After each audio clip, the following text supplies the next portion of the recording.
이 집에서 나가세요. 당장. 설날 밤 며느리의 입에서 칼날 같은 말이 튀어나왔습니다. 제가 평생 모은 돈 전부를 이 집에 쏟아부었습니다. 그런데 이제 남은 집마저 빼앗으려 합니다. 어차피 요양원 가실 거잖아요. 미리 정리하는 게 서로 편하죠? 며느리의 차가운 목소리와 함께 쾅 문이 닫혔습니다. 아들은 고개를 돌리고 사돈은 팔짱을 낀 채 지켜볼 뿐이었어요. 아무도 제 편이 아니었습니다. 복도에 홀로 남겨진 저는 떨리는 손으로 작은 숟가락 하나만 쥐고 있었어요. 엘리베이터를 타고 내려가며 거울 속을 봤습니다. 거기엔 늙고 초라한 버림받은 할머니가 서 있었습니다. 그런데 그들은 몰랐습니다. 제 가방 깊숙이 20년 전 남편이 남긴 그 서류가 숨겨져 있다는 것을. 석 달 후 저는 그 한정식집 문을 열고 들어섰습니다. 하지만 그때 저는 설날 밤 쫓겨났던 그 할머니가 아니었습니다. 본격적인 이야기에 앞서 지금 바로 구독과 좋아요를 누르시면 앞으로도 계속해서 실제 있었던 충격적인 사연들을 무료로 보실 수 있고 잠시 놓쳤던 사연들도 무료 다시 보기 가능하십니다. 구독과 좋아요는 완전 무료이니 지금 바로 클릭해주세요. 어디서 듣고 계신지 댓글 남겨주시면 그곳에 건강과 행운이 가득하기를 바라겠습니다. 그럼 지금부터 제 이야기를 시작하겠습니다. 저는 새벽 5시에 일어났습니다. 어젯밤 잠을 설쳤어요. 오늘 아들 집에 가야 했거든요. 며느리 지연이 일주일 전에 전화했었죠. 어머님, 이번 설에는 저희 집에서 같이 보내요. 저희 부모님도 오시기로 했어요. 양가가 함께 명절을 보낸다고요? 이런 적은 처음이었습니다. 뭔가 불안한 느낌이 들었어요. 그래, 알았어. 짧게 대답하고 전화를 끊었습니다. 지연은 아무것도 가져오지 말라고 했지만 그럴 순 없었어요. 전날 밤부터 시금치나물, 도라지나물, 고사리나물을 무쳤습니다. 민수가 어렸을 때 좋아하던 반찬들이었어요. 마트에서 제일 좋은 갈비를 사서 양념에 재웠죠. 새벽 1시가 넘어서야 준비를 마쳤습니다. 아침에 남편이 쓰던 연두색 보자기에 음식들을 조심스럽게 쌌어요. 묵직했습니다. 제 정성이 담긴 무게였죠. 가방을 챙기다 문득 서랍을 열었습니다. 안에 오래된 갈색 봉투가 있었어요. 남편과 함께 샀던 토지 서류였습니다.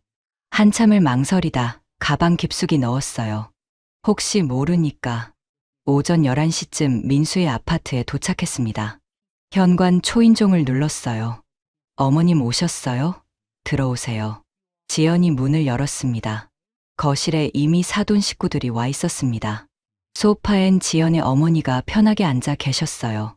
저보다 3살이나 어린 분인데 일어나지도 않고 손만 흔들었습니다. 사돈께서도 오셨네요. 저는 허리를 숙여 인사했습니다. 부엌으로 갔어요. 사돈이 이미 자리를 잡고 앉아 물을 썰고 있었습니다. 제가 나물 좀 무쳐왔는데요. 아, 네. 근데 요즘은 다 시켜 먹잖아요. 냉장고를 열어보니 이미 가득 차 있었습니다. 까치발을 들고 나물을 맨 위 구석에 밀어 넣었어요. 가슴이 서늘해졌습니다. 어머님 피곤하시면 소파에서 쉬세요. 아들 민수가 말했습니다. 장모 옆에 앉아 이야기하고 있더라고요. 저는 거실로 나와 소파에 앉았어요. 점심 준비가 한창이었습니다. 부엌에서 웃음소리가 들렸어요. 저만 빠진 것 같았죠. 식사 시간이 됐습니다. 제 자리는 끝자리였어요. 상석엔 지연의 아버지가 앉으셨고요. 저는 조용히 끝자리에 앉았습니다. 식사 후 설거지를 하려 했지만 지연이 식기 세척기가 있다며 말리더라고요. 할 일이 없었어요. 오후에 사돈과 지연이 가족 사진을 찍자고 했습니다. 저는 맨 끝에 섰어요. 자, 찍을게요. 하나, 둘, 셋. 사진이 찍혔습니다. 지연이 화면을 확인하더니 다시 찍자는 말은 없더라고요. 어머님, 거실 좀 치워줄래요? 며느리 지연이 말했습니다. 이미 깨끗한 거실인데도 다시 닦았어요. 오후 4시쯤 제가 가져온 갈비를 꺼냈습니다. 맛을 보며 중얼거렸어요. 어이구, 조금 짜네. 사돈이 제 옆으로 왔습니다. 제 손에서 갈비 용기를 가져가며 한마디 하더군요. 짠 게 몸에 안 좋아요. 갈비는 다시 냉장고로 들어갔습니다. 저녁이 다가왔어요. 차례 준비가 시작됐는데 저는 할 일이 없었습니다. 모든 게 이미 준비되어 있었거든요. 혼자 베란다에 나가 귤을 까 먹었는데 시큼한 맛이 혀끝에 퍼지더라고요. 내가 너무 예민한 걸까? 그냥 내가 낄 자리가 아닌 것 같은데 혼잣말을 했습니다. 저녁 7시 차례를 지냈어요. 저는 뒤쪽에 서 있었죠. 주인공은 제가 아니었습니다. 차례가 끝나고 저녁 식사가 시작됐어요. 모두가 식탁에 둘러앉았습니다. 분위기는 화기애애했는데 저는 그 속에 없는 것 같았어요. 식사를 마치고 차를 마실 시간이 됐습니다. 지연이 차를 끓여왔어요. 차잔을 하나씩 나눠줬습니다. 저도 차잔을 받았어요. 따뜻한 온기가 손으로 전해지더라고요. 지연이 제 옆에 앉았습니다. 평소보다 가까이요. 뭔가 중요한 이야기를 꺼내려는 것 같았어요. 어머님, 저희가 말씀드릴 게 있어요. 저는 며느리 지연과 민수를 쳐다봤습니다. 민수는 고개를 끄덕이며 앞으로 몸을 기울였어요. 사돈 부부도 자세를 고쳐 앉았습니다. 마치 미리 짜놓은 것처럼요. 어머님, 강북에 있는 집 말이에요. 이제 민수 씨 명의로 미리 넘겨주시면 저희가 관리 잘할게요. 지연의 말에 귀가 멍해졌고 심장이 쿵 내려앉은 것 같았어요. 강북집은 나에게 하나밖에 남지 않은 재산이었습니다. 작은 아파트인데 제가 20년 넘게 살던 그 집이었어요. 남편과 함께 어렵게 장만한 제 마지막 보금자리였습니다. 저는 손에 들고 있던 차잔을 탁자에 내려놓으며 숟가락을 놓고 지연을 똑바로 봤습니다. 내 집을 왜? 웃으며 되물었지만 그 웃음에 온기는 없었어요. 사돈 어르신, 미리 정리해두는 게 나중에 편하잖아요. 사돈이 거들었고 아들 민수는 시선을 피하며 바닥만 내려다보고 있었어요. 저는 처음으로 또렷이 말했습니다. 너희 전세 얻을 때 내 돈 다 줬잖아. 그리고 손주 학원비까지. 이젠 집까지 내놓으라고? 공기가 차갑게 식었고 지연의 얼굴이 굳어가는 게 보였어요. 사돈의 미간이 찌푸려지더니 지연이 자리에서 벌떡 일어나며 목소리가 날카로워졌습니다. 나이 드시면 요양원 가셔야 하잖아요. 그 전에 집은 정리하셔야죠. 가슴을 찌르는 말이었어요. 요양원이라고요? 민수가 벌떡 일어났지만 제 편을 들기 위해서가 아니었습니다. 엄마, 지금 사돈 앞에서 왜 이러세요? 저는 자리에서 일어났어요. 다리가 후들거렸지만 꼿꼿이 서서 말했습니다. 그래, 내가 짐이지. 너희들한테는 그렇게 보이나 보구나. 순간 거실이 조용해졌어요. 지연의 얼굴이 굳어졌습니다. 어머님, 무슨 말을 그렇게 하세요? 손주 학원비 300만 원, 전세 보증금 5천만 원, 명절 때마다 100만 원씩 용돈. 내가 가진 거 다 쏟아부었지. 그런데 이제 와서 집까지 내놓으라고. 제 목소리가 떨렸지만 또렷했습니다. 그동안 내가 해준 게 다 당연했니? 이제 쓸모없으니까 요양원 보내고 집이나 챙기겠다는 거야? 사돈이 어색하게 시선을 피했고 민수는 입술을 꽉 깨물고 있었습니다. 지연이 얼굴을 붉히며 말했어요. 지금 와서 무슨 말씀이세요? 무슨 말이라니? 나 이제 필요 없으니까 정리하려는 거 아니니? 저는 더 이상 할 말이 없었습니다. 정말 말이 안 통하네. 거실 문을 향해 걸어가는데 뒤에서 지연의 목소리가 칼처럼 날아왔어요. 그럼 나가세요. 당장. 발걸음이 멈췄지만 돌아보고 싶은 걸 참으며 그냥 문을 열고 나갔습니다. 문이 쾅 소리를 내며 닫혔어요. 복도에 서서 손을 내려다 보니 작은 숟가락 하나를 쥐고 있더라고요. 차를 마시다 들고 나온 거였죠. 가방도 외투도 안에 두고 나왔습니다. 엘리베이터 버튼을 누르는데 손이 떨렸고 눈물이 났어요. 엘리베이터가 왔고 거울에 비친 제 모습을 봤습니다. 늙고 초라한 할머니가 서 있었어요. 1층에 내려 밖으로 나가니 바람이 차가웠습니다. 거리는 한산했고 저만 혼자였어요. 가로등 불빛만이 쓸쓸하게 바닥을 비추고 있었습니다. 집으로 가려면 1시간도 넘게 걸렸습니다. 이 시간에 버스도 지하철도 끊겼고요. 무엇보다 지금 혼자 텅 빈 집에 가고 싶지 않았습니다. 그 적막한 공간에서 오늘의 일들을 되새기고 싶지 않았어요. 사람들 사이에 있고 싶었습니다. 누군가의 목소리라도 들리는 곳에 있고 싶었어요. 근처 벤치에 앉아 하늘을 올려다보니 보름달이 환하게 떠 있더라고요. 설날의 달은 언제나 밝고 둥그렇습니다. 그런데 왜 제 마음은 이렇게 어두운 걸까요? 휴대폰을 꺼냈는데 다행히 주머니에 있었어요. 떨리는 손으로 찜질방을 검색했습니다. 가장 가까운 곳으로 방향을 잡고 걸어가는 동안 계속 생각했어요. 제가 뭘 잘못했을까? 돈을 더 많이 줬어야 하나? 입을 다물고 시키는 대로 했어야 했나? 찜질방에 도착해 폰 케이스에 끼워뒀던 비상금으로 입장료를 냈습니다. 안으로 들어가니 사람들이 많았습니다. 가족 단위로 온 사람들이 대부분이었는데 저만 혼자였어요.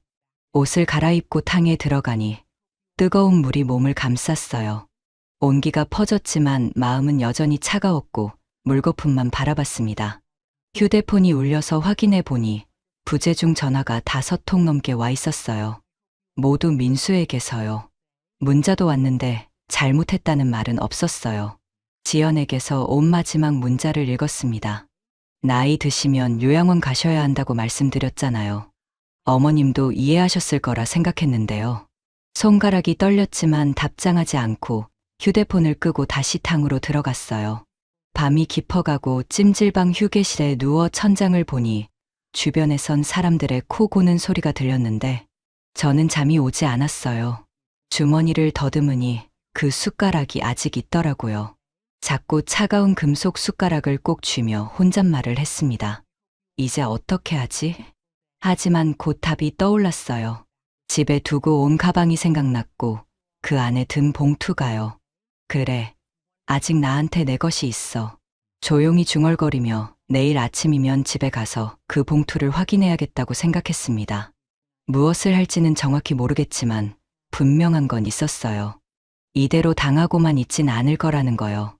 다음 날 아침 찜질방 탕 안에서 저는 물거품만 바라봤습니다. 휴대폰을 확인했어요. 부재중 전화가 또 10통이 넘었습니다. 모두 민수에게서였어요. 문자도 여러 개 와 있었습니다. 어디에서 주무시냐? 라는 문자였습니다. 하지만 어디에도 미안하다는 말은 없었습니다.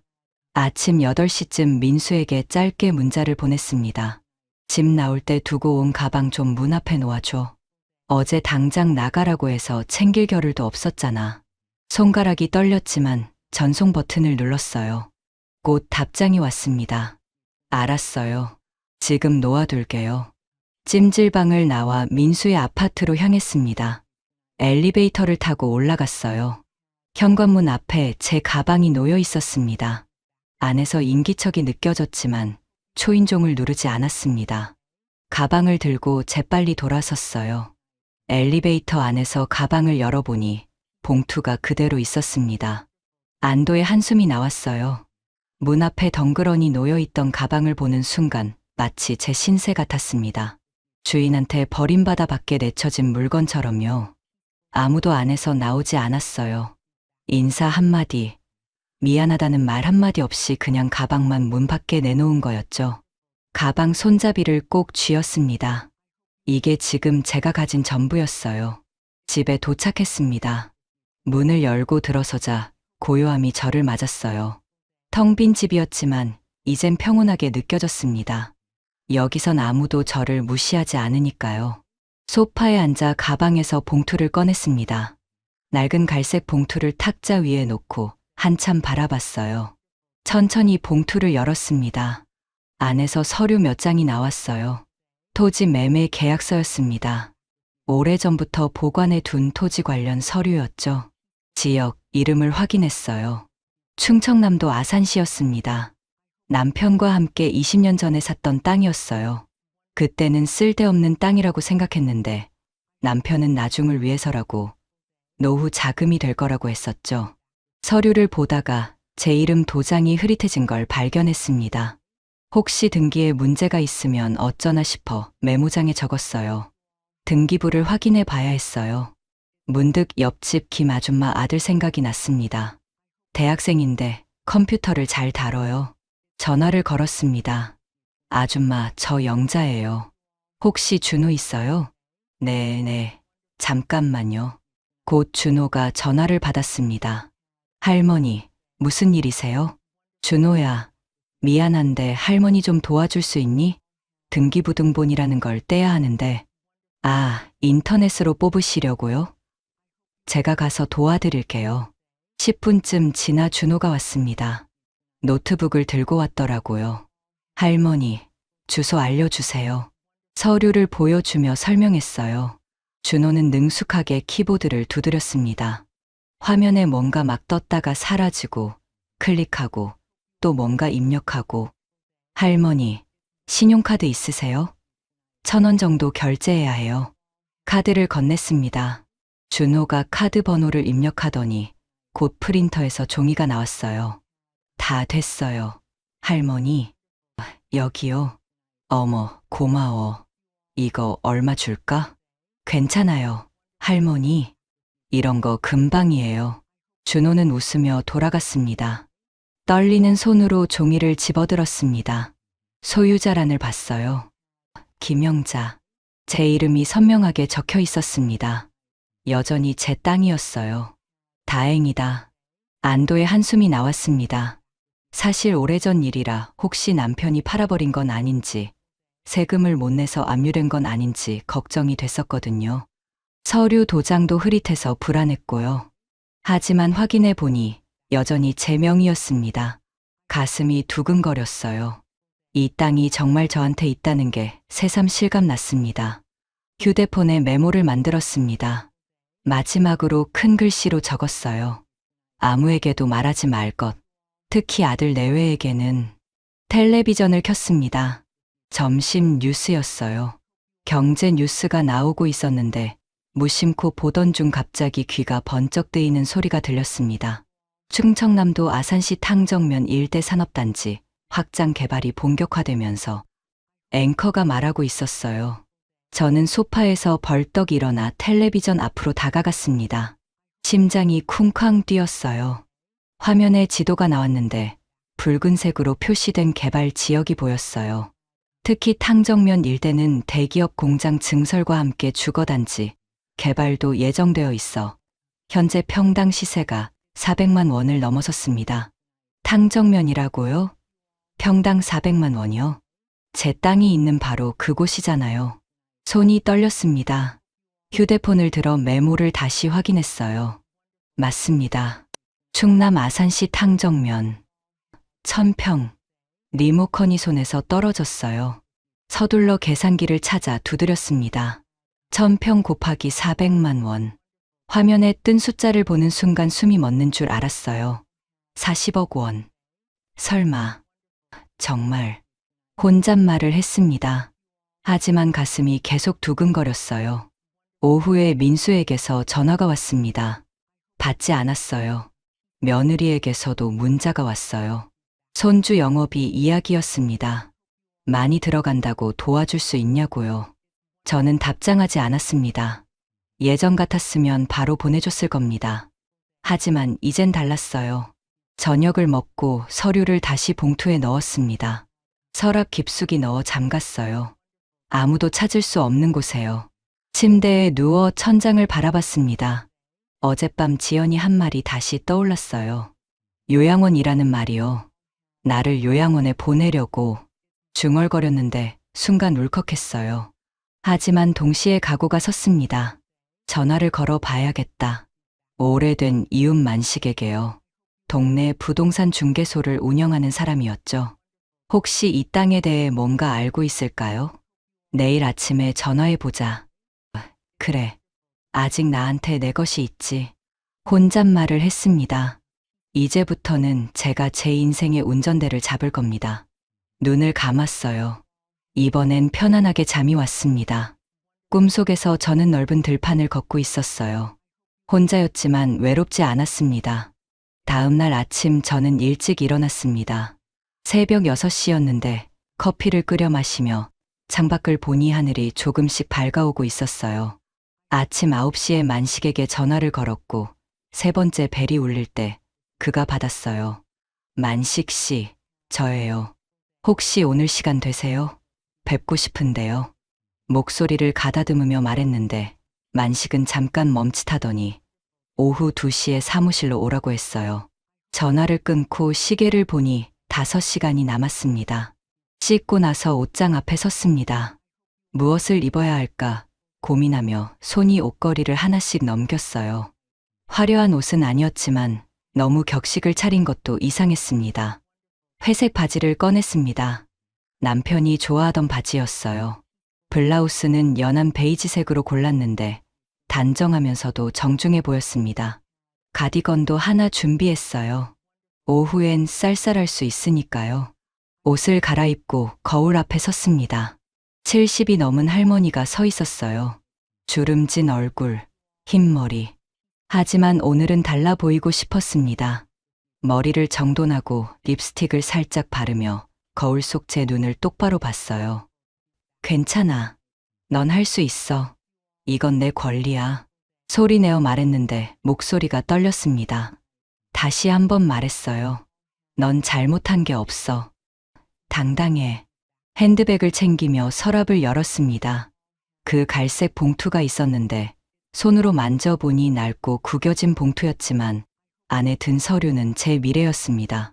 봉투를 꺼내 탁자 위에 놓고 한참을 바라보니 20년 전이 떠올랐어요. 남편이 신문 부동산 광고를 가리키며 말했던 날이었습니다. 이거 봐. 이 땅 어때? 충청남도 어느 시골 땅이었어요. 저는 너무 놀라 물었습니다. 여보, 이게 뭐예요? 너무 멀잖아요. 거기 가본 적도 없는데. 지금은 그래도 나중엔 달라질 거야. 개발된다고 하더라고.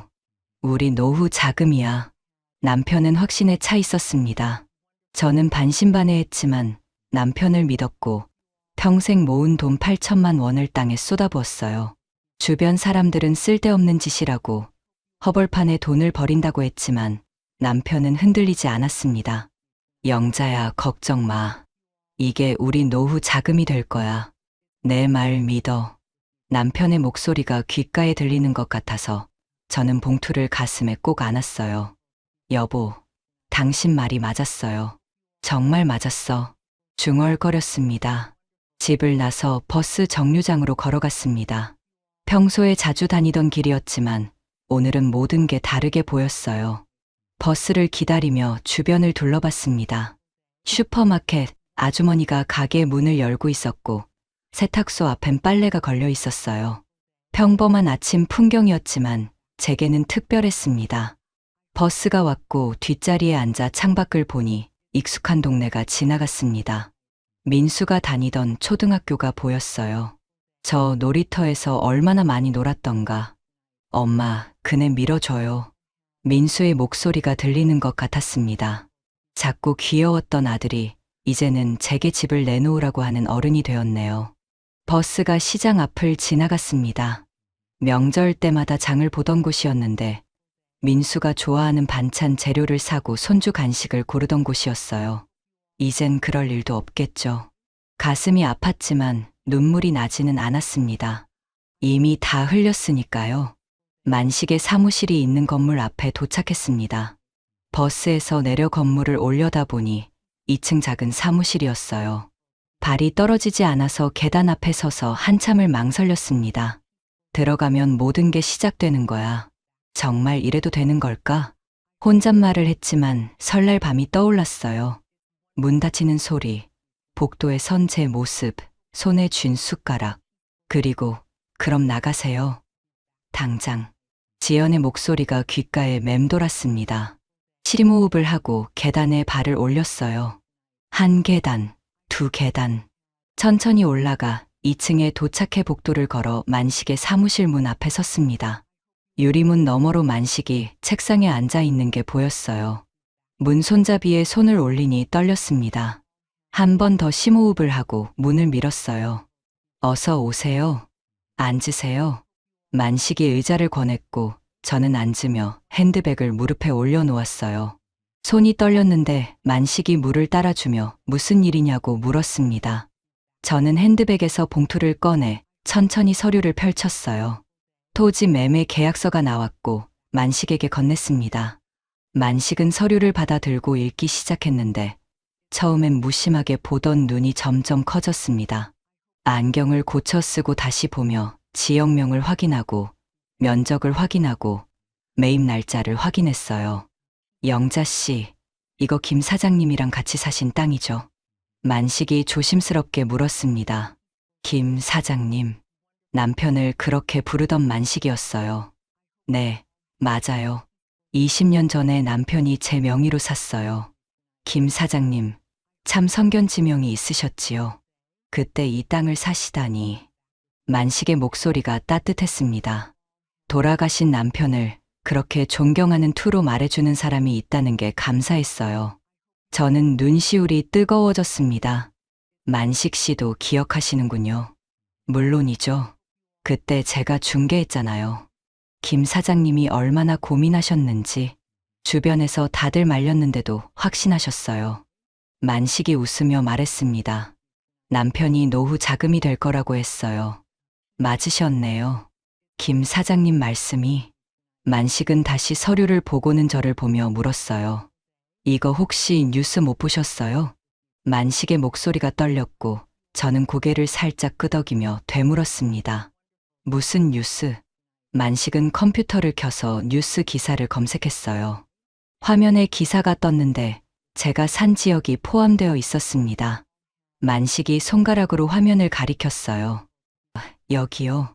이 지역이 개발 추진 지역에 들어갔어요.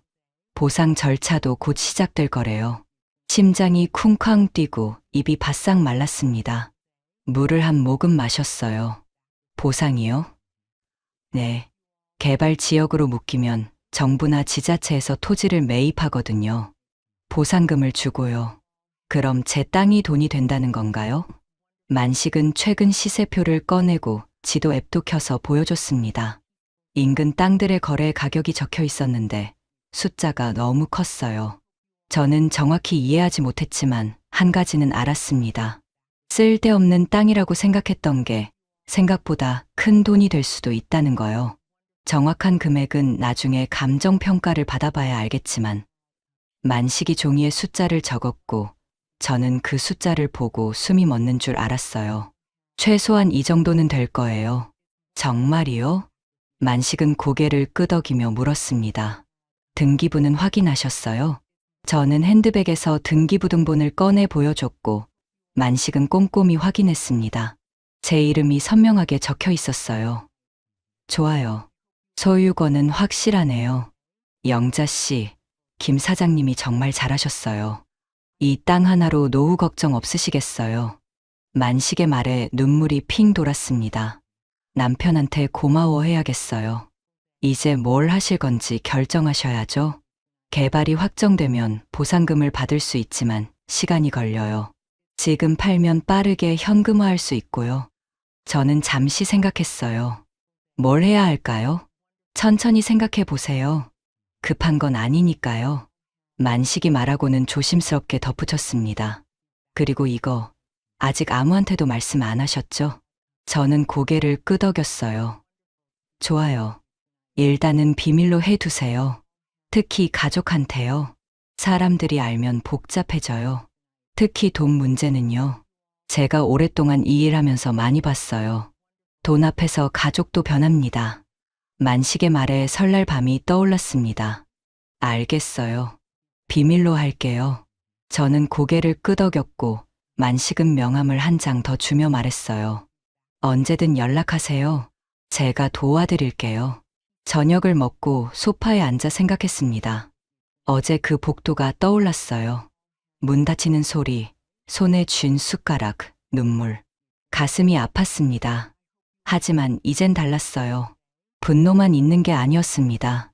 희망이 생겼어요. 이제부터는 내가 내 인생의 운전대를 잡는다. 소리내어 말했습니다. 목소리가 단호했어요. 거울 속 제 모습을 봤습니다. 어제와는 다른 눈빛이었어요. 더 이상 슬프기만 한 할머니가 아니었습니다. 침대에 누워 천장을 봤습니다. 내일부터 본격적으로 움직여야겠어요. 변호사도 만나보고 은행도 가고 계획을 세워야 합니다. 아직 구체적으로 뭘 할지 모르겠지만 한 가지는 확실했어요. 제 것은 제가 지킨다는 거요. 그리고 제 인생도 제가 결정한다는 거요. 눈을 감았습니다. 이번엔 편안하게 잠이 왔어요. 꿈속에서 저는 넓은 들판을 걷고 있었습니다. 혼자였지만 외롭지 않았어요. 자유로웠습니다. 만식의 사무실을 나온 그날 저녁, 저는 오랜만에 앨범을 꺼냈습니다. 먼지가 쌓인 낡은 앨범이었어요. 소파에 앉아 천천히 넘겼습니다. 민수의 돌 사진이 나왔습니다. 빨간 돌복을 입고 웃고 있는 아기. 제 손이 사진 위를 쓰다듬었어요. 이렇게 작았었는데 정말 사랑스러웠던 아이가 이제는 돈만 아는 아들이 되어 버렸습니다. 다음 장을 넘겼어요.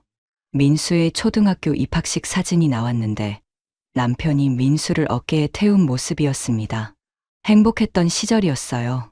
그때는 몰랐습니다. 이렇게 외로워질 줄은요. 결혼식 사진 앞에서 손이 멈췄습니다. 지연과 민수가 환하게 웃고 있었는데 저는 맨 끝에 서 있었어요. 사진 속 제 얼굴을 보니 그때도 이미 조금 외로워 보였습니다. 남편 사진이 든 액자를 들었습니다. 제사 때 쓰는 사진이었어요. 남편에게 말을 걸었습니다. 당신 말이 맞았어요. 그 땅이 정말 우리 노후 자금이 될 거라고요. 대답은 없었지만 마음이 조금 편해졌어요. 그때 현관 초인종이 울렸습니다. 저녁 7시였는데 누가 이 시간에 올까 싶어 문구멍으로 내다봤어요. 옆집 김 아줌마였습니다. 손에 반찬통을 들고 있더라고요. 문을 열었습니다. 나물 무쳤는데 좀 드세요. 혼자 사시니까 반찬하기 힘드시잖아요. 김 아줌마가 환하게 웃으며 말했습니다. 저는 고맙다고 인사하며 안으로 모셨어요. 김 아줌마가 부엌으로 가서 반찬을 냉장고에 넣는데 거실 쪽을 쳐다봤습니다. 탁자 위에 펼쳐진 앨범을 본 거예요. 어머, 앨범 보고 계셨어요? 김 아줌마가 물었고 저는 오랜만에 꺼내봤다고 대답했어요. 김 아줌마가 소파에 앉았고 저도 옆에 앉았습니다. 그때 김 아줌마가 조심스럽게 물었어요. 그런데 말이에요. 영자 씨, 오늘 시장 쪽에서 봤는데 어디 가셨어요? 심장이 쿵 했습니다. 봤다고요? 저는 최대한 평온한 목소리로 대답했어요. 그냥 장 좀 보러 갔어요. 근데 시장 말고 그 부동산 중개소 쪽으로 가시던데요. 지난번에 우리 땅을 팔아준 부동산 사무실 있잖아요. 식은땀이 났습니다. 김 아줌마는 제 얼굴을 빤히 쳐다보고 있었어요. 저는 어떻게든 둘러대야 했습니다. 만식 씨가 아는 사람 소개해 준다고 해서 잠깐 들렀어요. 무슨 일이세요? 혹시 집 파세요? 김 아줌마가 직접적으로 물었고 저는 고개를 저으며 아니라고 그냥 아는 사람 일 좀 도와주려고 갔다고 했습니다. 김 아줌마는 여전히 의심스러운 눈빛으로 저를 보더니 말했어요. 요즘 사기꾼들 많으니까 조심하세요. 특히 어르신들 땅 가지고 속이는 사람들 많대요. 며칠 전 김 아줌마 아들이 등기부등본을 떼어준 일을 알고 있는 것 같기도 했습니다. 저는 알았다고 조심하겠다고 대답했어요. 김 아줌마가 일어나 현관으로 가다가 다시 돌아봤습니다. 참, 민수는 잘 지내죠? 저는 잘 지낸다고 대답했는데 김 아줌마의 다음 질문이 더 날카로웠습니다. 민수한테는 말씀하셨어요? 부동산에 간 거. 별일 아니라서 말하지 않았어요. 김 아줌마가 고개를 저으며 그래도 자식한테는 말해야 한다고, 나중에 오해 생기면 안 된다고 했습니다. 그리고 문을 나갔어요. 문이 닫히는 소리를 듣고 저는 그대로 소파에 주저앉았습니다. 손이 떨렸어요. 들킨 것 같았어요. 김 아줌마가 저를 봤고 분명히 민수한테 말할 겁니다. 동네에서 소문이 얼마나 빠른지 저는 너무 잘 알았어요. 서랍을 열어 봉투를 확인했습니다. 서류가 그대로 있었어요. 다행이었지만 안심할 수 없었습니다. 시간이 없었어요. 빨리 움직여야 했습니다. 내일 만식 사무실에서 땅을 팔아야 해. 김 아줌마가 민수한테 말하기 전에요. 휴대폰을 꺼냈습니다. 혹시 민수한테 전화 올까 봐요. 아직은 없었지만 곧 올 거라는 걸 알았습니다. 김 아줌마는 수다쟁이로 유명했으니까요. 옷장을 열어 내일 입을 옷을 다시 확인했어요. 단정한 바지에 블라우스, 구두도 꺼내서 다시 한번 닦았습니다. 핸드백을 열어 봉투와 등기부등본을 확인했어요. 모든 게 준비되어 있었습니다. 거울 앞에 섰습니다. 70이 넘은 할머니가 서 있었지만 눈빛은 달랐어요. 설날 밤 복도에서 울던 그 할머니가 아니었습니다. 거울 속 제게 말했습니다. 흔들리지 말라고. 내가 하는 게 맞다고. 김 아줌마의 방문이 신경 쓰였지만 흔들릴 수 없었습니다. 내일이면 모든 게 달라질 거예요. 땅을 팔고 돈을 받고 제 길을 가는 겁니다.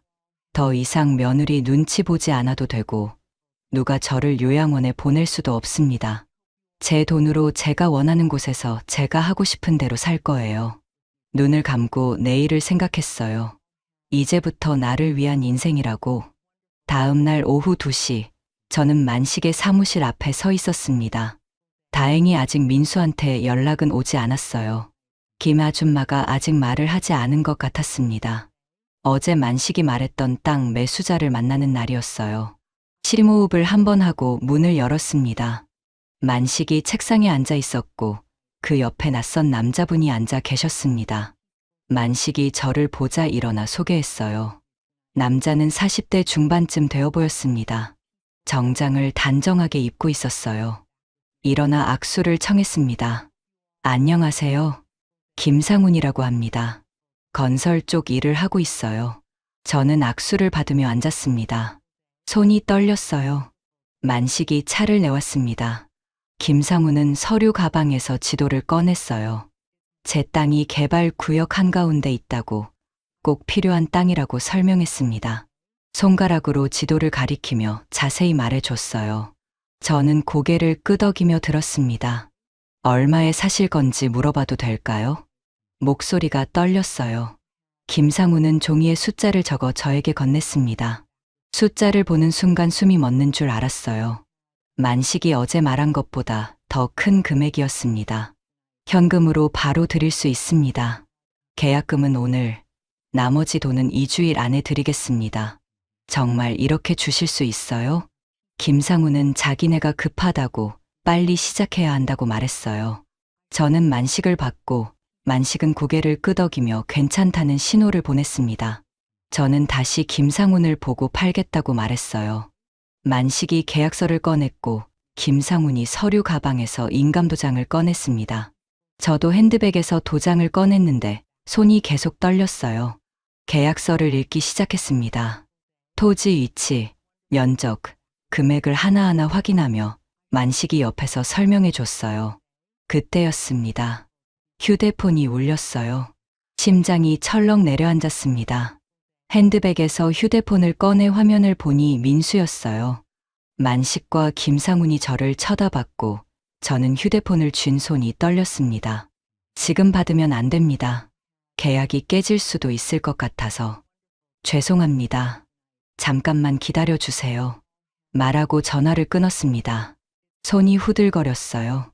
김상훈이 조심스럽게 괜찮냐고 급한 전화면 먼저 받아도 된다고 물었지만 저는 고개를 저으며 괜찮다고 계속하자고 말했어요. 다시 계약서를 봤지만 글자가 제대로 보이지 않았습니다. 휴대폰이 또 울렸어요. 또 민수였습니다. 핸드백에 휴대폰을 도로 넣었는데 진동 소리가 계속 들렸어요. 만식이 걱정스러운 눈으로 저를 보며 정말 괜찮냐고 물었습니다. 네, 계속해요. 빨리 끝내야 해요. 목소리가 떨렸지만 단호했습니다. 계약서 마지막 장까지 읽었어요. 도장을 찍을 차례였는데 휴대폰이 또 울렸습니다. 3번째였어요. 이번엔 문자 알림도 왔고 핸드백 안에서 진동이 멈추지 않았어요. 도장을 들었지만 손이 떨려서 제대로 잡히지 않았습니다. 심호흡을 했어요. 남편 얼굴이 떠올랐습니다. 여보, 당신 말이 맞았어요. 저는 벌벌 떨며 도장을 찍었습니다. 만식이 확인 도장을 찍었고 김상훈도 서명했어요. 계약이 완료됐어요. 김상훈은 서류 가방에서 두툼한 봉투를 꺼냈는데 계약금이었습니다. 저는 봉투를 받아 핸드백에 넣었어요. 감사합니다. 2주 후에 나머지 금액 입금하겠습니다. 김상훈이 말하며 악수를 청했습니다. 김상훈이 먼저 사무실을 나갔어요. 문이 닫히자마자 저는 주저앉을 뻔했지만 만식이 제 팔을 잡아주며 괜찮냐고 물었습니다. 이제 괜찮아요. 대답했어요. 핸드백에서 휴대폰을 꺼냈습니다. 부재 중 전화 5통. 모두 민수에게서였어요. 문자도 3개 와 있었습니다. 엄마, 전화 좀 받아요. 김 아줌마한테 들었어요. 무슨 일이에요? 지금 어디예요? 제가 가겠습니다. 손이 떨렸습니다. 김 아줌마가 말했구나. 하지만 이미 늦었어요. 계약은 끝났습니다. 만식이 물을 따라줬고 한 모금 마시니 정신이 조금 돌아왔습니다. 가족분이 아시나 봐요. 만식이 물었고, 네. 방금 알았나 봐요 라고 대답했어요. 괜찮겠어요? 괜찮아요. 이미 다 끝났으니까요. 만식은 고개를 끄덕이며 명함 한 장을 더 주면서 강북집 하실 거면 여기 자기 아는 분이라고 전화하면 잘 도와주실 거라고 했어요. 고맙습니다. 말했습니다. 사무실을 나왔습니다. 다리에 힘이 없어서 벤치를 찾아 앉았어요. 휴대폰이 또 울렸습니다. 이번에는 받았어요. 엄마, 도대체 무슨 일이세요?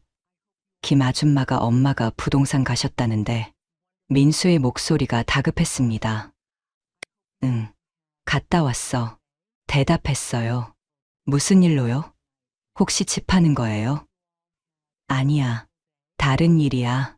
지금 가겠습니다. 거기서 기다리세요. 전화가 끊겼습니다. 민수가 올 거라는 걸 알았지만 두렵지 않았습니다. 일어나 집으로 가는 동안 생각했어요.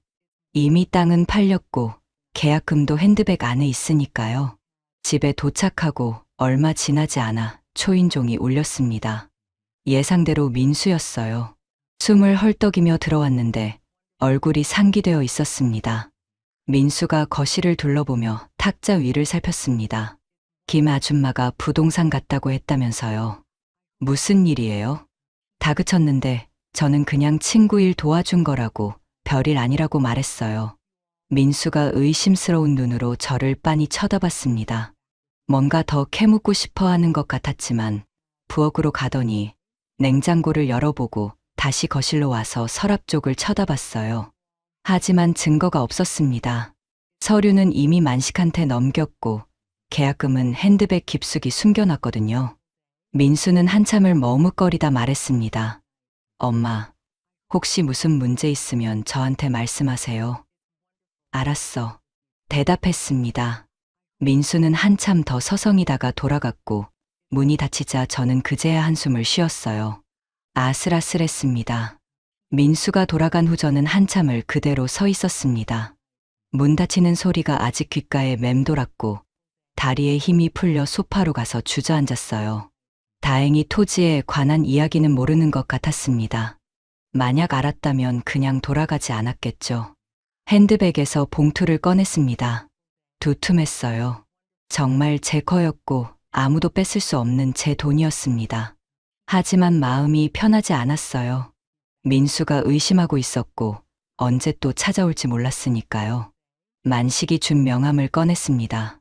부동산 중개업소 명함이었는데 강북집을 파는 걸 도와줄 사람이었어요. 명함을 탁자 위에 놓고 한참을 바라봤습니다. 20년 넘게 살던 집을 팔아야 한다니. 남편과 함께 처음 이사 온 날이 떠올랐고 민수가 어릴 때 뛰어놀던 거실, 명절마다 음식 차리던 부엌이 생각났습니다. 하지만 설날 밤 그 문이 닫히는 소리도 떠올랐어요. 복도에 서서 숟가락 하나 쥐고 있던 제 모습이요. 그래, 팔자. 혼잣말을 했습니다. 결심이 섰어요. 그날 밤 잠이 오지 않아서 천장을 보며 계속 생각했어요. 집을 팔면 어디서 살지, 얼마나 받을 수 있을지, 민수가 알면 어떻게 할지. 새벽 4시쯤 됐을 때 결국 일어나 컴퓨터를 켰습니다. 인터넷으로 강북집 시세를 찾아봤는데 생각보다 높았어요. 계산기를 두드려 땅 판 돈과 집 팔 돈을 더했습니다. 숫자를 보니 가슴이 두근거렸어요. 이 돈이면 제가 원하는 대로 살 수 있었고 요양원 같은데 갈 필요도 없었습니다. 다음 날 아침이 밝았고 8시 정각에 부동산 중개업소에 전화를 걸었어요. 만식 소개로 왔다고 하니 친절하게 대해줬는데 이철수 부동산 대표라고 했습니다. 오늘 오후 3시에 사무실에 방문해도 될까요? 네. 좋아요. 전화를 끊고 집안을 둘러봤습니다. 정리해야 할 것들이 많았어요. 오후 3시까지 시간이 있었으니까요. 옷장을 열었는데 입지 않는 옷들이 가득했고 남편 옷도 아직 그대로였습니다. 하나하나 꺼내 정리하기 시작했어요. 기부할 것, 버릴 것, 가져갈 것으로 나누면서 민수 어릴 적 옷도 나왔습니다. 작은 교복, 운동회 때 입던 체육복, 손으로 쓰다듬으며 중얼거렸어요. 이젠 다 끝났어. 상자에 모두 넣었습니다. 정오쯤 됐을 때 휴대폰이 울렸습니다. 며느리 지연이었어요. 받지 않으려다가 녹음을 켜고 받았습니다. 어머님, 저예요. 응. 어머님, 요즘 집에만 계세요? 건강은 괜찮으시고요? 또 탐색하는 목소리였습니다. 제가 뭘 하는지 알고 싶은 거였어요. 괜찮아. 나 잘 지내고 있어. 어머님, 주말에 꼭 오세요. 제가 어머님 좋아하시는 음식 준비할게요. 생각해 볼게. 짧게 대답하고 전화를 끊었습니다. 예전 같았으면 기쁘게 약속했을 겁니다. 하지만 이젠 알 수 있었어요. 이 친절이 진심이 아니라는 걸요. 설날 밤 그 차가운 목소리가 아직도 귀에 생생했습니다. 지금 당장 나가세요. 그런 사람이 갑자기 좋아하는 음식을 준비해 준다고요? 제가 뭔가 하고 있다는 걸 눈치챘거나 아니면 또 돈이 필요한 거겠죠. 학원비든 전세 보증금이든 아니면 또 집 얘기든 손주를 핑계로 효도를 가장해서 제 마지막 재산까지 노리는 거였어요. 오후 3시 정각 초인종이 울렸고 이철수 부동산 대표가 왔습니다. 50대 남자분이었는데 명함을 건네며 인사했어요. 집안을 천천히 둘러보며 방마다 들어가 보고 창문도 열어보고 벽도 두드려보며 꼼꼼하게 확인했습니다. 상태가 아주 좋으시네요. 위치도 좋고요. 거실로 돌아와 앉아서 종이에 숫자를 적어 보여줬어요. 현재 시세가 이 정도입니다. 빨리 파시려면 조금 낮춰야 하지만 천천히 하시면 이 금액은 받으실 수 있어요. 생각보다 높았습니다. 아침에 인터넷으로 본 것보다도 높았어요. 빨리 팔고 싶어요. 한 달 안에요.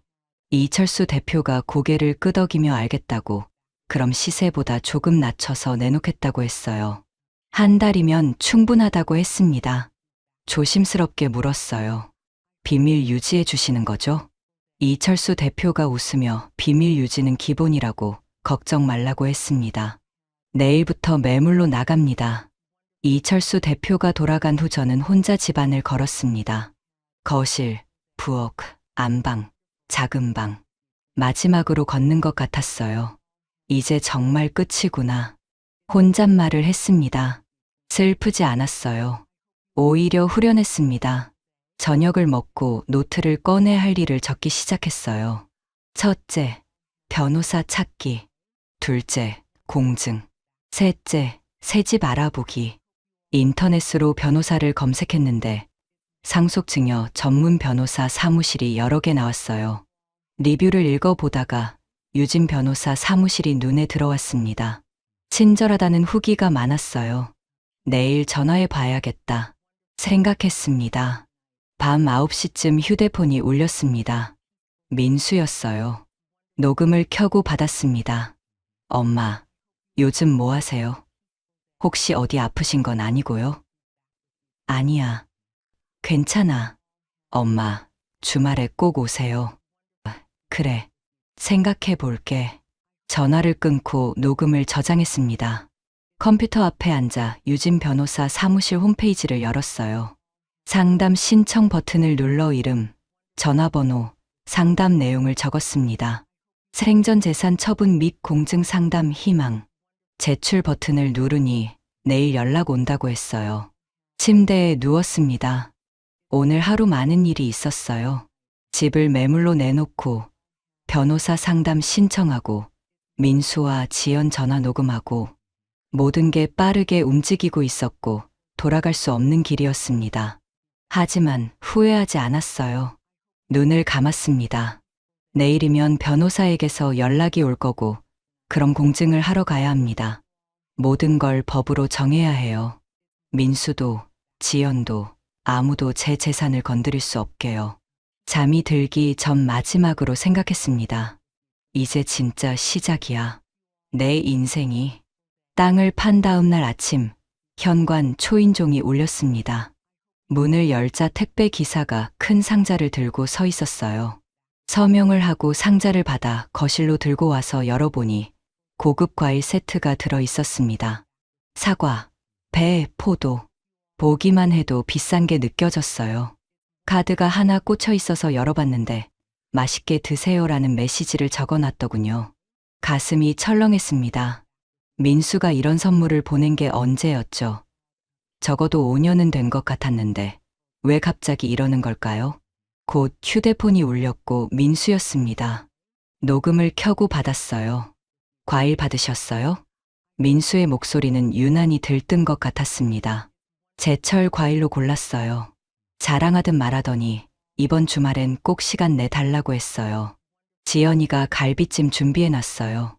손주도 할머니 보고 싶어 해요. 설날 밤엔 손주가 저를 거들떠보지도 않았는데 말이죠. 생각해 보겠어. 대답했어요. 그런데 민수가 조심스럽게 탐색하듯 물었습니다. 요즘 어디 다니세요? 뭘 하고 지내세요? 심장이 쿵 했습니다. 뭔가 의심하는 것 같았어요. 그냥 집에 있어. 잘 지내. 얼버무리고는 전화를 끊었습니다. 녹음을 저장했어요. 3번째 녹음이었습니다.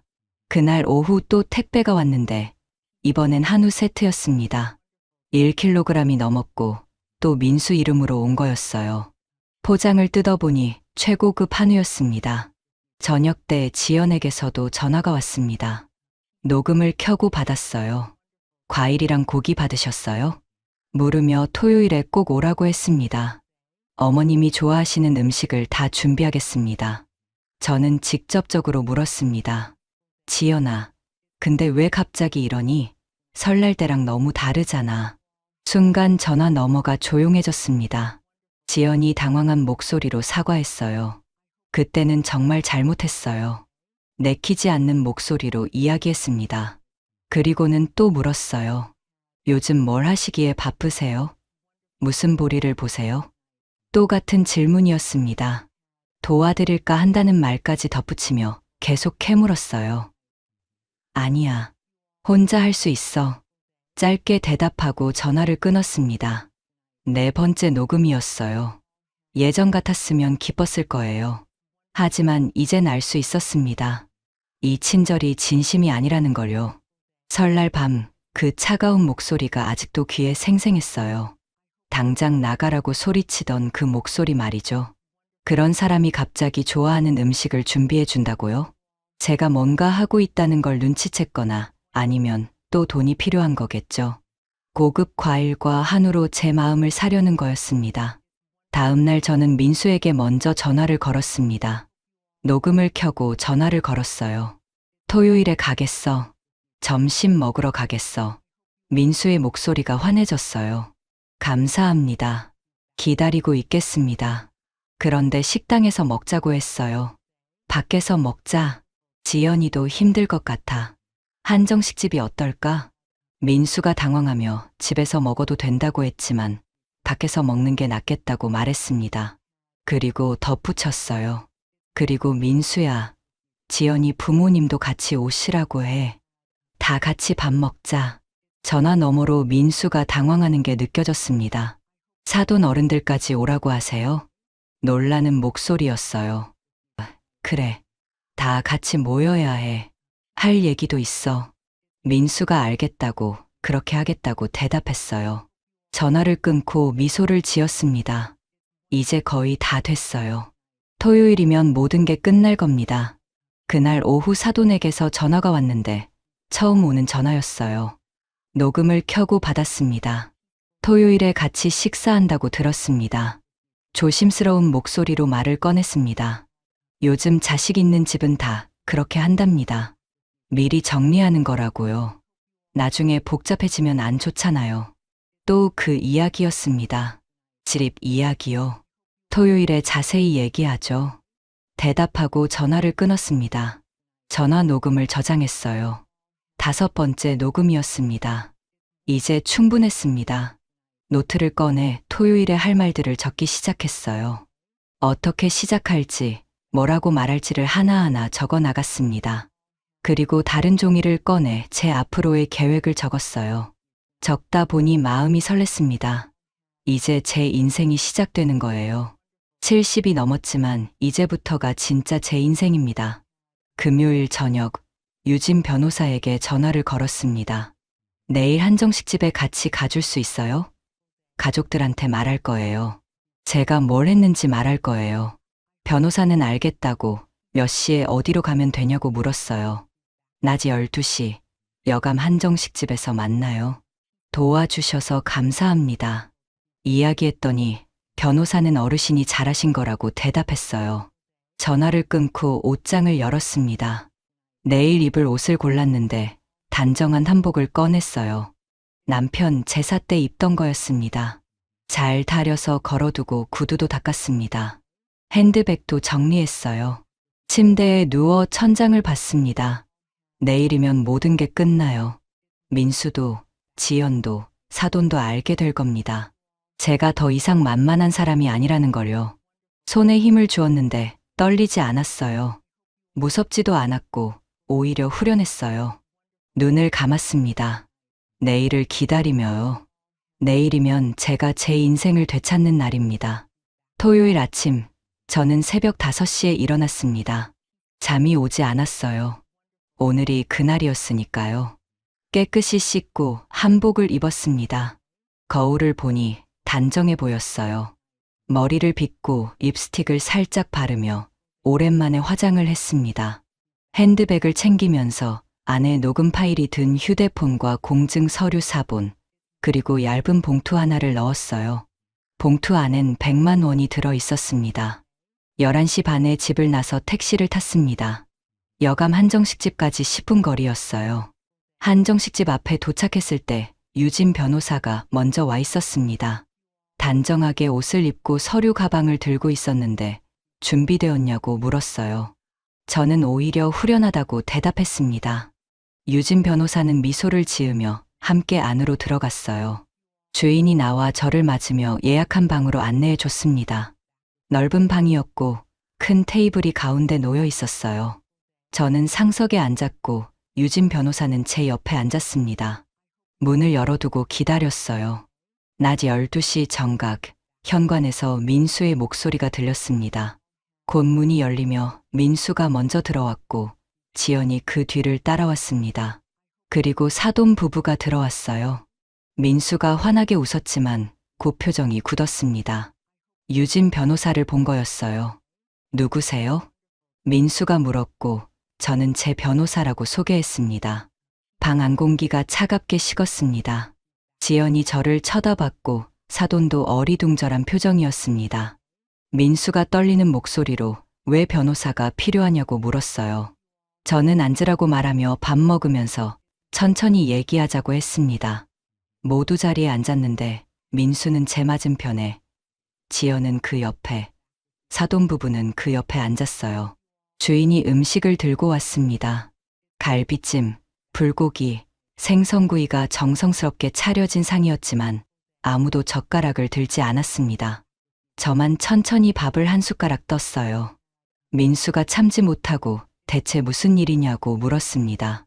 저는 숟가락을 내려놓고 핸드백에서 얇은 봉투를 꺼내 민수 앞에 놓았어요. 민수야, 이게 내 몫이야. 민수가 봉투를 열더니 돈을 세기 시작했습니다. 5만 원권을 한 장씩 넘기는 그의 손이 점점 느려지더니 멈췄어요. 정확히 100만 원이었습니다. 엄마, 이게 대체 무슨... 저는 그의 말을 끊었습니다. 70평생 내 뒷바라지하며 쏟아부은 돈이 얼마인지 아니? 그러고도 손주 학원비 300만 원, 전세 보증금 5천만 원, 명절 때마다 100만 원씩. 이제는 마지막 남은 내 집까지 너희들은 달라고 했잖아. 그리고 설날 밤 너희는 날 문 밖으로 쫓아냈지. 그게 내가 아들 낳은 값이야. 100만 원. 방 안이 조용해졌습니다. 민수의 손에서 돈이 떨리고 있었어요. 아니, 이것도 과분하지. 지연의 얼굴이 하얗게 변했고 사돈이 앞으로 몸을 기울이며 무슨 말이냐고 물었어요. 저는 유진 변호사를 받고 그가 서류 가방을 열어 서류를 꺼내 테이블 위에 놓았습니다. 그리고 설명하기 시작했어요. 제가 제 명의 재산을 모두 정리했습니다. 충청남도 토지는 이미 팔았고 강북 아파트도 매각 중입니다. 민수가 벌떡 일어나며 땅을 팔았냐고 집도 파냐고 소리쳤습니다. 저는 차분하게 앉으라고 말했고 민수는 천천히 앉았지만 손이 떨리고 있었어요. 지연이 날카로운 목소리로 그 돈은 어디 갔냐고 물었습니다. 저는 대답했어요. 내가 쓸 거야. 내 노후 자금으로 쓰고 남으면 어려운 사람들 돕는 데 쓸 거야. 민수가 소리쳤습니다. 법적으로 제 몫이 있습니다. 유진 변호사가 차분하게 설명했어요. 유류분이라는 게 있지만 제가 생전에 제 재산을 처분한 건 법적으로 문제 없습니다. 민수의 목소리가 떨렸습니다. 저는 아무것도 못 받는 거예요?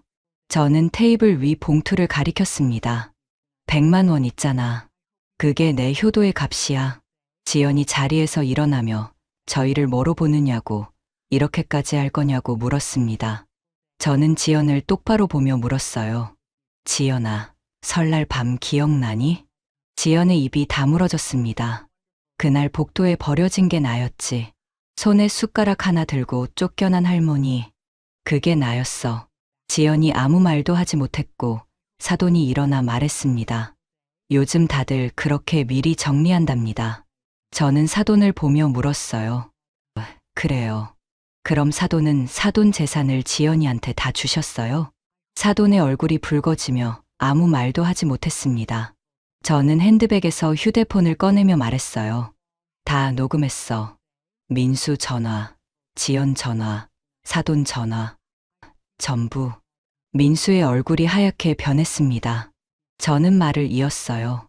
과일 보내고 고기 보내고 갑자기 사과한 이유가 뭔지 알아? 제가 뭔가 한다는 걸 눈치챘으니까. 아니면 또 집이 탐나서 그런 거지? 민수가 변명하려고 입을 열었습니다. 엄마, 그게 아니라. 저는 손을 들어 말을 끊었습니다. 다 맞는 말이야. 설날 밤, 그럼 나가세요. 당장이라고 소리치던 사람이 갑자기 어머님 좋아하시는 음식 준비할게요라고. 5년 만에 처음 보내는 과일 세트가 효도니. 그게 아들이 할 짓이니? 민수의 얼굴이 하얗게 질렸습니다. 저는 자리에서 일어났습니다. 다리가 떨리지 않았고 목소리도 흔들리지 않았습니다. 평생 민수를 위해 살았어. 그런데 제가 받은 건 설날 밤 문 닫히는 소리뿐이었어. 민수가 고개를 숙였고 어깨가 떨리고 있었습니다. 이제 서로의 평화를 위해 각자 살자. 나는 내 인생 살 거야.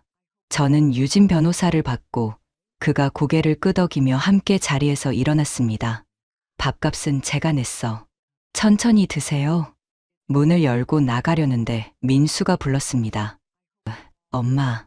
하지만 저는 돌아보지 않고 그냥 걸어 나왔어요. 유진 변호사가 제 뒤를 따라왔습니다. 식당 밖으로 나오니 햇살이 따뜻했고 바람이 불었습니다. 시원했어요. 유진 변호사가 잘했다고 말했고 저는 고맙다고 끝까지 함께 해줘서 감사하다고 대답했습니다. 저는 하늘을 올려다봤습니다. 구름 한 점 없이 맑았어요. 가슴이 뻥 뚫린 것 같았습니다. 한정식집을 나온 지 한 달이 지났습니다. 그 사이 많은 일이 있었어요. 강북집이 생각보다 빨리 팔렸고 젊은 부부가 샀습니다. 20년 넘게 살던 집을 떠나는 날, 문을 잠그며 뒤돌아봤는데 이상하게 슬프지 않았어요. 오히려 가벼웠습니다. 새 집을 구했습니다. 교통이 편한 곳에 있는 20평짜리 전세 아파트였는데 딱 저 혼자 살기 좋았어요. 짐을 풀고 가구를 들여놓으며 커튼을 다는 동안 제 손으로 하나하나 꾸며 나가는 게 즐거웠습니다. 창문을 열면 공원이 보였고 아침마다 산책하는 사람들이 보였어요. 나무들이 바람에 흔들리며 새들이 지저귀는 소리가 들렸습니다. 근처에 복지관이 있어서 등록을 했어요. 수영, 서예, 댄스 수업이 있었는데 처음엔 70이 넘은 나이에 뭘 배운다는 게 쑥스러웠지만 용기를 냈습니다. 수영 수업에 등록했습니다. 물이 무서웠지만 선생님이 친절하게 가르쳐 줬고 한 달쯤 지나니 25m를 갈 수 있었어요. 물속에서 팔을 휘저으며 앞으로 나아갈 때 자유로웠습니다. 서해의 수업도 시작했습니다. 붓을 잡고 먹을 갈아 선생님이 쓰는 걸 보고 따라 썼는데 처음엔 삐뚤했지만 조금씩 나아졌습니다. 한 글자 한 글자 쓸 때마다 마음이 차분해졌어요. 복지관에서 친구도 사귀었습니다.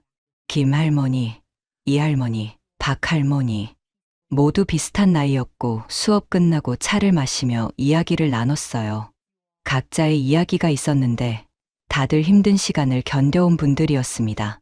어느 날 김할머니가 자식들은 어떻게 지냈냐고 물었습니다. 저는 잠시 망설이다가 솔직하게 연락하지 않고 지낸다고 말했어요. 그게 나아요. 서로 편하게 사는 게 좋아요. 김할머니가 말했고 다른 분들도 고개를 끄덕였습니다. 다들 비슷한 경험이 있는 것 같았어요. 한 달에 한 번씩 복지관에서 점심 식사 배식 봉사를 했습니다. 어르신들께 밥을 푸고 국을 떠드리며 반찬을 담았는데 감사하다는 말을 들을 때마다 가슴이 따뜻해졌어요. 나도 당신들만큼 외로웠어요. 어느 날 한 할머니께 조심스레 했고 그 할머니가 제 손을 잡아줬습니다. 따뜻했어요. 땅 팔아서 받은 돈과 집 팔아서 받은 돈으로 계획을 세웠습니다. 유진 변호사가 도와줬는데 전세 보증금, 병원비 적금, 생활비, 취미 생활비를 하나하나 정리했어요. 그리고 남은 돈의 일부를 어려운 아이들 돕는 재단에 기부했습니다. 많은 돈은 아니었지만 제가 할 수 있는 만큼 했고 기부 영수증을 받았을 때 뿌듯했어요. 민수에게서 한정식집 이후 2달 만에 연락이 왔습니다. 문자였어요. 엄마, 그동안 제가 정말 잘못했어요. 용서해 주세요. 저는 한참을 망설이며 손가락이 휴대폰 위를 맴돌다가 결국 짧게 답장했습니다. 잘 지내라. 엄마도 잘 지내고 있어. 그게 전부였습니다. 더 이상 할 말이 없었어요. 지연에게서도 문자가 왔는데 손주의 학교 운동회 사진이었습니다. 아무 말 없이 사진만 보냈고 저는 답장하지 않고 그냥 사진만 저장했어요. 어느 날 만식에게서 오랜만에 전화가 왔습니다. 어떻게 지내세요? 물었고 저는 잘 지낸다고, 새 집에도 이사했고 수영도 배우고 있다고 대답했어요. 정말 잘하셨어요. 어르신 인생이니까요. 만식의 목소리를 들으니 반가웠습니다. 가을이 왔습니다. 공원 나무들이 빨강, 노랑, 주황으로 물들기 시작했고 저는 매일 아침 산책을 하며 벤치에 앉아 하늘을 봤어요. 어느 날 공원에서 혼자 걷고 있는데 누군가 뒤에서 불렀습니다. 돌아보니 민수가 서 있었는데 얼굴이 야위어 보였어요. 엄마, 어떻게 여길 알고 왔니? 만식 아저씨한테 들었어요. 저는 아무 말 하지 않았고 민수가 다가와 말했습니다. 엄마, 제가 정말 잘못했어요. 공사장에서 일하면서 생각 많이 했어요. 공사장? 네. 회사 그만뒀어요. 지연이가 이혼하자고 해요. 저는 놀랐지만 표정을 드러내지 않았습니다. 한참을 침묵하다가 차분하게 물었어요. 그래서 왔니? 도와달라고? 아니에요. 그냥 엄마 얼굴이 보고 싶었어요. 민수의 눈이 빨개졌습니다. 저는 한참을 말없이 길을 봤어요. 마음 한켠이 시렸습니다. 저 눈물을 예전 같았으면 닦아주고 안아줬겠죠. 하지만 예전으로 돌아갈 순 없었어요. 민수야, 힘들 때만 찾는 게 엄마니? 좋을 땐 문 밖으로 쫓아내고 힘들면 보고 싶다고? 민수가 고개를 떨구었습니다. 이젠 각자의 몫이야. 엄마는 엄마 인생 살 거고 너는 내 인생 살아야 해. 네, 엄마 알아요. 힘들겠지만 견뎌. 엄마도 견뎌왔어. 민수가 조심스럽게 손주는 보고 싶지 않냐고 물었습니다. 저는 한참을 망설이다가 대답했어요. 보고 싶지. 하지만 지금은 아니야. 민수가 고개를 끄덕였고 저는 걸음을 옮기며 돌아보지 않았습니다. 뒤돌아보면 마음이 약해질 것 같았어요. 하지만 발걸음이 무겁지 않았습니다. 가을바람이 기분 좋게 뺨을 스쳤습니다. 벤치에 앉아 하늘을 올려다봤어요. 70이 넘은 나이지만 제 눈빛은 달랐습니다. 밝았어요. 저는 이제 가을도 즐기면서 살고 싶습니다. 낙엽 하나하나를 감사하면서요. 나 괜찮아. 아주 괜찮아. 소리내어 말했습니다. 정말 괜찮았어요. 이제 저는 압니다. 가족이 준 상처를 지우는 방법은 여러 가지라는 거요. 저는 제 삶을 제가 고르는 길을 택했고 후회하지 않습니다. 70이 넘어서야 시작된 제 인생. 늦었지만 지금이 가장 행복합니다. 한정식 집을 나온 지 석 달이 지났습니다. 그 사이 많은 일이 있었어요. 강북집이 생각보다 빨리 팔렸고 젊은 부부가 샀습니다. 20년 넘게 살던 집을 떠나는 날, 문을 잠그며 뒤돌아봤는데 이상하게 슬프지 않았어요. 오히려 가벼웠습니다. 새 집을 구했습니다. 교통이 편한 곳에 있는 20평짜리 전세 아파트였는데 딱 저 혼자 살기 좋았어요. 짐을 풀고 가구를 들여놓으며 커튼을 다는 동안 제 손으로 하나하나 꾸며 나가는 게 즐거웠습니다. 창문을 열면 공원이 보였고 아침마다 산책하는 사람들이 보였어요. 나무들이 바람에 흔들리며 새들이 지저귀는 소리가 들렸습니다. 근처에 복지관이 있어서 등록을 했어요. 수영, 서예, 댄스 수업이 있었는데 처음엔 70이 넘은 나이에 뭘 배운다는 게 쑥스러웠지만 용기를 냈습니다. 수영 수업에 등록했습니다. 물이 무서웠지만 선생님이 친절하게 가르쳐줬고 한 달쯤 지나니 25m를 갈 수 있었어요. 물속에서 팔을 휘저으며 앞으로 나아갈 때 자유로웠습니다. 서예 수업도 시작했습니다. 붓을 잡고 먹을 갈아 선생님이 쓰는 걸 보고 따라 썼는데 처음엔 삐뚤했지만 조금씩 나아졌습니다. 한 글자 한 글자 쓸 때마다 마음이 차분해졌어요. 복지관에서 친구도 사귀었습니다. 김할머니, 이할머니, 박할머니 모두 비슷한 나이였고 수업 끝나고 차를 마시며 이야기를 나눴어요. 각자의 이야기가 있었는데 다들 힘든 시간을 견뎌온 분들이었습니다. 어느 날 김할머니가 자식들은 어떻게 지냈냐고 물었습니다. 저는 잠시 망설이다가 솔직하게 연락하지 않고 지낸다고 말했어요. 그게 나아요. 서로 편하게 사는 게 좋아요. 김할머니가 말했고 다른 분들도 고개를 끄덕였습니다. 다들 비슷한 경험이 있는 것 같았어요. 한 달에 한 번씩 복지관에서 점심 식사 배식 봉사를 했습니다. 어르신들께 밥을 푸고 국을 떠드리며 반찬을 담았는데 감사하다는 말을 들을 때마다 가슴이 따뜻해졌어요. 나도 당신들만큼 외로웠어요. 어느 날 한 할머니께 조심스레 했고 그 할머니가 제 손을 잡아줬습니다. 따뜻했어요. 땅 팔아서 받은 돈과 집 팔아서 받은 돈으로 계획을 세웠습니다. 유진 변호사가 도와줬는데 전세 보증금, 병원비 적금, 생활비, 취미 생활비를 하나하나 정리했어요. 그리고 남은 돈의 일부를 어려운 아이들 돕는 재단에 기부했습니다. 많은 돈은 아니었지만 제가 할 수 있는 만큼 했고 기부 영수증을 받았을 때 뿌듯했어요.